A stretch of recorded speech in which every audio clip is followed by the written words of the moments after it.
برضو الفل والجمال على كل مشاهدينا في كل مكان، واهلا وسهلا بحضراتكم في حلقه جديده من سوبر ليج اثناء كاس العالم. ومع انطلاق الجوله الثالثه والاخيره من دور المجموعات استمتعنا الحقيقه بمواجهه السنغال مع منتخب الاكوادور. مليون مبروك للسنغال وهارد لك لمنتخب الاكوادور التواجد في دور ال16 بعد ما هولندا فازت على قطر واحتلت الصداره.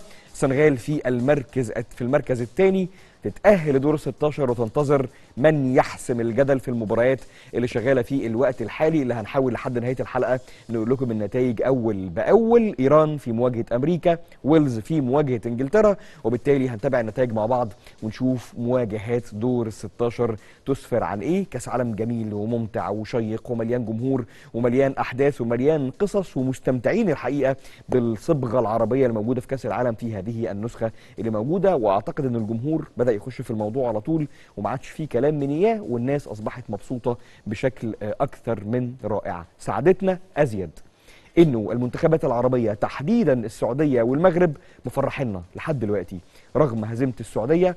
فرحانين بالاداء، عشمانين انه الجاي يكون افضل بالنسبه للمنتخب السعودي ويقدر في المواجهه الاخيره انه يحجز مكانه في دور ال16. نفس الامر بالنسبه للمنتخب المغربي اللي صنع الحدث بفوزه على المنتخب البلجيكي بهدفين دون رد. مبدئيا تقرير خاص من سبورتس كيدا بتقول انه المغرب صدرت المتاعب للمنتخب البلجيكي بعد الفوز، لانه داخل غرف خلع الملابس قامت خناقه ما بين هازارد وما بين دي بروين. استدعى الامر ان لوكاكو يقوم من مكانه ويروح يسلك،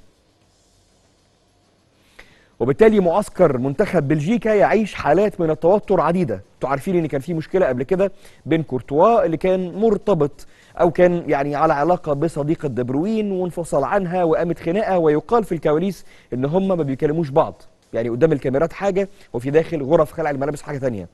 بتزيد الطين بله زي ما بنقول بعد خناقه دي بروين مع هازارد ولوكاكو بيتدخل. لكن الجميل في الموضوع فرحه المغاربه، لقطات الجمهور المغربي المنتشره في كل مكان على السوشيال ميديا في كل حته في العالم. الكل فرحان بجمهور المغرب.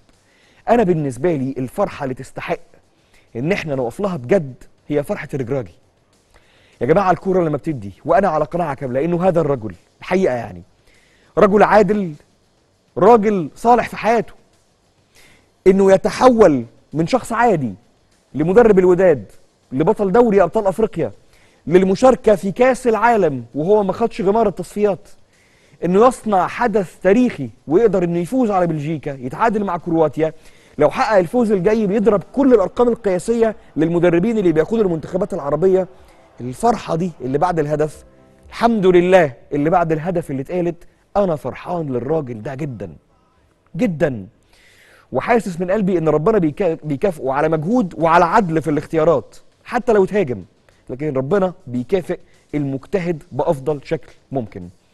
واحد تاني من المجتهدين الحقيقه لا يقل ابدا، والله ما يقل ابدا باي حال من الاحوال، لا عن حكيمي ولا عن مزراوي ولا عن زياش ولا عن بونو، الاربعه الورلد كلاس الخاصين بالمنتخب المغربي او الرباعي العالمي في المنتخب المغربي اللي بيلعبوا في اوروبا. هو في اوروبا وهو بيقدم مجهود لا يقل بل يزيد.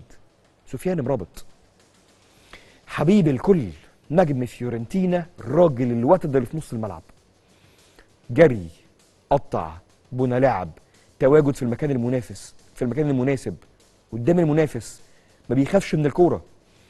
راجل عمل كل حاجه ممكنه قدام كرواتيا وقدام بلجيكا. كل حاجه حلوه في لاعب خط وسط عربي، مش هقول عوضنا لكن هقول بنفس الكيفيه. لكن اسماعيل بن ناصر مفرحنا بيها مع الجزائر ومع الميلان السنه دي والسنه اللي فاتت. سفيان مرابط عامل نفس الحاله رغم كونه في فيورنتينا فريق اقل، لكن في النهايه راجل المغرب بالنسبه لي انا رقم واحد. ما شاء الله عليك يا ابني. القدر كافئ الركراجي، والصحافه بتقول انه القدر برضه بيكافئ مرابط. على ذمه كورييري دي لو سبورت في صباح هذا اليوم بينزل خبر مفاده انه في عين راحت على مرابط في اول مباراتين، وهناك مفاوضات جاده في يناير القادم من قبل من؟ سفيان مرابط. هنحتار كل اسبوع هل يبقى صلاح فخر العرب ولا سفيان مرابط فخر العرب؟ يا رب يبقوا الاثنين. ليفربول يرغب في التعاقد مع سفيان مرابط بعد أدائه الممتاز وبعد الإصابات الكتير اللي بتضرب نص ملعب ليفربول في هذا الموسم. دي التويتة اللي نزلت على أنفيلد إديشن بيقول فيها ليفربول are one of the growing number of sides، واحد من المهتمين interested in فيورنتينا midfielder سفيان مرابط، في لاعب فيورنتينا سفيان مرابط having been impressed by his performances for Morocco in the World Cup، منبهرين بأدائه الأكثر من رائع مع المنتخب المغربي في كأس العالم، مع منشن لصحيفة كورييري ديل سبورت اللي نشرت الخبر في صباح هذا اليوم.